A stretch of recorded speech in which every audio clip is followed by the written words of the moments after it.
क्या कोई मुल्क इतना निर्दयी हो सकता है कि धरती पर रहने वाले हर जीव की गर्दन पर छुरी रखने में जरा भी संकोच ना करे? लेकिन माओ का मुल्क ऐसा ही है जिसके लिए इंसान ही नहीं, धरती पर रहने वाले हर जीव की अहमियत रास्ते की धूल से भी कम है। चीन के जालिमपन का उदाहरण भी शबो बड़ा नहीं हो सकता है। आपको बता दें कि ली शिओबाओ, जिन्हें चाइना का नेशनल मंडेला भी कहा जाता है, 2010 में शिओबो को चीन में लोकतंत्र की मांग और शांतिपूर्ण आंदोलन के लिए नोबेल पुरस्कार से सम्मानित किया गया। शिओबो 1989 के थियानमेन चौक पर हुए आंदोलन में भी शामिल रहे थे, जिसकी वजह से उन्हें दशकों तक डिटेंशन सेंटर में रहना पड़ा। फिर भी उन्होंने हार नहीं मानी। 2009 में उन पर सरकार को गिराने के आरोप लगाकर 11 साल की सजा सुना दी गई। जेल में रहते हुए शिओबो को लीवर कैंसर हो गया, लेकिन चीन की सरकार ने उन्हें देश से बाहर इलाज की इजाजत नहीं दी। नतीजा ये हुआ कि 2017 में शिओबो की जेल में ही मौत हो गई। नोबेल पुरस्कार से नाम रोशन करने वाले को चीन ने जेल में ही मार डाला, तो अंदाजा लगाया जा सकता है कि बाकी लोगों के साथ चीन में क्या सुलूक होता होगा। लेकिन आज चीन का जो पाप आप देखेंगे वो आपको हैरान कर देगा। दुनिया भर में कोरोना फैलाकर 30 लाख से ज्यादा लोगों की जान लेकर भी चीन की खूनी भूख खत्म नहीं हुई है। ये बेहद सनसनीखेज और एक्सक्लूसिव रिपोर्ट देखिए। ये तस्वीर बदलती क्यों नहीं? ये मातम ठहरता क्यों नहीं? ये दर्द, ये चित्कार कोई चमत्कार होता क्यों नहीं?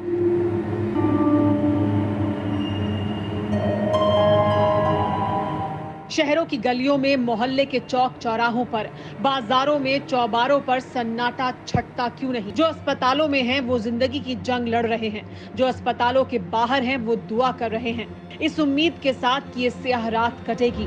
आशियानों की चार दीवारी में जो खौफ है वो दूर होगा, इंसान के वजूद की जंग खत्म होगी। लेकिन कैसे होगी? क्योंकि जिसने पूरी धरती पर मानवता पर सबसे बड़ा संकट खड़ा किया, उस चीन के पाप के किस्से खत्म नहीं हो रहे। सवाल यह है कि चीन की वायरस वाली भूख खत्म क्यों नहीं होती? चीन दुनिया पर और कितनी त्रासदी लाना चाहता है? ये सवाल इसलिए क्योंकि चीन की जो करतूत अब दुनिया के सामने आई है, यकीनन उसे देखकर किसी के भी रोंगटे खड़े हो जाएं।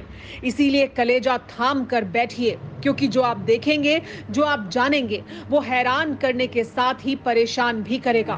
तो हरे रंग के पार्सल जैसे डिब्बे नजर आ रहे हैं, ये चीन के पाप का सबसे बड़ा सबूत समेटे हुए हैं। तस्वीरें चीन के चोंगकिंग शहर की हैं, जहां कुरियर के जरिए एक ट्रक में ये डिब्बे पहुंचाए गए। लेकिन जब इन डिब्बों को खोला गया तो देखने वालों की आंखें फटी रह गईं। डिब्बों के अंदर छोटे छोटे पपीज को बंद कर रखा गया था। एक लकड़ी के बॉक्स में तो 150 से ज्यादा बिल्ली और कुत्ते के बच्चे रखे गए थे, जिनमें से कई की मौत घुटकर पहले ही हो चुकी थी, और जो जिंदा थे उनकी हालत भी बेहद खराब थी। जैसे जैसे डिब्बों को खोला गया, वैसे वैसे कई जानवर बाहर निकलते गए। सवाल यह है कि जानवरों को डिब्बों में क्यों बंद किया गया था? चोरी छिपे जानवरों को भेजने का मकसद क्या था? कुत्ते और बिल्लियों के बच्चों को कहां भेजा जा रहा था? इन सवालों का जवाब इन तस्वीरों की तरह ही हैरान और परेशान करने वाला है, जिसका सीधा ताल्लुक दुनिया में कहर बरपा रहे कोरोना वायरस से है। दुनिया जानती है कोरोना वायरस फैलने के पीछे वुहान का सी फूड मार्केट मुख्य वजह था। यहां पर बिकने वाले जंगली जानवरों के जरिए ही ये वायरस इंसानों में आया और फिर पूरी दुनिया में फैल गया। अब डिब्बों में बंद कर जानवरों को सप्लाई करने के पीछे भी क्या चीन की यही जंगली जानवरों की भूख है? इस नीली दीवार के पीछे ही वो जगह है जिसे कोरोना वायरस के लिए सबसे ज्यादा जिम्मेदार माना जाता रहा है। ये तस्वीरें वुहान के सी फूड मार्केट की हैं। चीन की वही मछली बाजार जहां कोरोना का पहला केस सामने आया था, जिसका सबूत भी साक्षात है। वुहान के सी फूड मार्केट में काम करने वाले चेन उन पहले लोगों में शामिल थे जिसे वायरस ने सबसे पहले डसा था। कोरोना फैलने के बाद वुहान के सी फूड मार्केट को बंद कर दिया गया। चीन ने जंगली जानवरों का मीट बेचने पर पाबंदी लगा दी। दुनिया को दिखाने के लिए पूरे मार्केट को बैरिकेड और प्लास्टिक की बड़ी बड़ी शीट से कवर कर दिया गया। बाजार के बाहर नोटिस लगा दिया गया कि यहाँ जंगली जानवरों का मांस नहीं बिकता है। लेकिन क्या वाकई ऐसा है? वुहान में कोरोना के 1 साल बाद सभी बाजार खुल चुके हैं, लेकिन वुहान सी फूड मार्केट में अभी भी ताला लटका है। मीट मार्केट को 16 किलोमीटर दूर नई जगह पर शिफ्ट किया गया है, लेकिन वहां लोग जाना नहीं चाहते हैं। इसीलिए जानवरों को कुरियर के जरिए एक जगह से दूसरी जगह भेजा जा रहा है। डिब्बों में मिले ये जानवर भी चीन के उसी सिंडिकेट का हिस्सा हैं। दुनिया जानती है कि चीनी हर तरह का जंगली जानवर खाते हैं। उनकी इसी जंगली जानवरों की भूख की वजह से कई ऐसे जानवर हैं जिनका वजूद तक धरती से मिट गया, लेकिन चीनियों की ये भूख खत्म नहीं हुई। चीन दुनिया के उन चंद देशों में शामिल है जहां कुत्ते और बिल्लियों का मांस खाने का चलन है।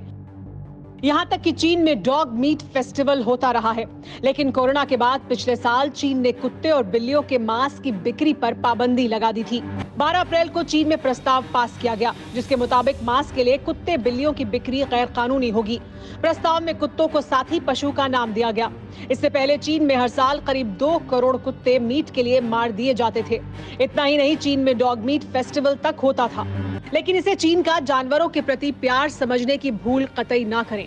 असल में ये वो दौर था जब चीन का फैलाया वायरस चीनियों को ही निगल रहा था और दुनिया माओ के वारिसों पर सवाल उठा रही थी। इसीलिए जिनपिंग ने जमाने को दिखाने के लिए ढोंग करने में देर नहीं की। हकीकत यह है कि चीन में अब भी हर साल 1 करोड़ कुत्तों को मीट के लिए मारा जाता है।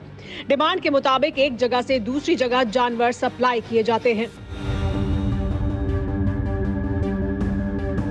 जिसके लिए चीन ने ऐसा तरीका ढूंढा जिसे कम ही लोग जानते हैं, यानी कुरियर के जरिए जानवरों की सप्लाई, जिसे कोड वर्ड के नाम से जाना जाता है।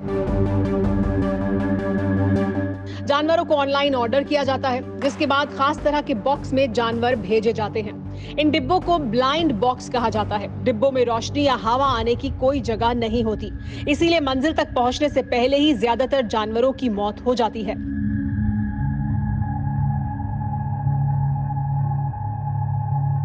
कोरोना काल में चीन में ये काम चोरी छिपे धड़ल्ले से चल रहा था, लेकिन जिस तरह चीन का हर पाप सामने आ रहा है, उसी तरह चीन की ये क्रूर और अमानवीय करतूत भी दुनिया के सामने आ गई।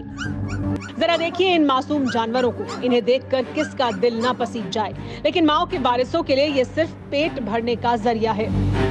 सवाल यह है कि चीनियों की ये किस तरह की भूख है कि जमीन पर मौजूद किसी भी तरह के जंगली जानवर को वो निगल जाते हैं। चीनियों की इस अमानवीय भूख के खिलाफ दुनिया में आवाज क्यों नहीं उठती? अमेरिका से लेकर ऑस्ट्रेलिया और ब्राजील से ब्रिटेन तक हर मुल्क चीन के वायरस से तबाही देख रहा है। पूरी दुनिया जानती है कि कोरोना का जो किस्सा है, इसमें चीन का ही सारा हिस्सा है।